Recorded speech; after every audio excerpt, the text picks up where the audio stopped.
আপনাকে যদি প্রশ্ন করা হয় বলেন তো ইয়ামেলের্নো মার্টিনেজ কত টাকার মালিক, আপনার উত্তরে হয়তো মিলিনিয়ার ছাড়া আর কিছুই খুঁজে পাবেন না। কিন্তু আপনি শুনলে অবাক হবেন, এমন একটা সময় মার্টিনেজের ছিল যে একবেলা না খেয়েও থাকতে হতো। হ্যাঁ দর্শক, বলছিলাম তিনটি কাপ জয়ী আর্জেন্টিনা গোলরক্ষক এমি মার্টিনেজের কথা।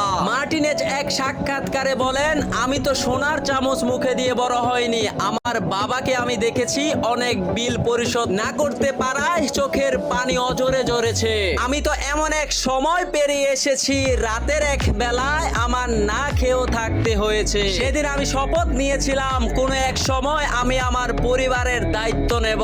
আজ সে মার্টিনেজের ভরসার হাত ধরে আলবেসিলিস্তারা তিনবারের চ্যাম্পিয়ন। তাই আপনাকেও বলতে চাই, লক্ষ্য যদি সঠিক হয় কঠিন পরিশ্রমেও আনবে জয়। ভিডিওটি ভালো লাগলে সাবস্ক্রাইব করে সাথে থাকুন।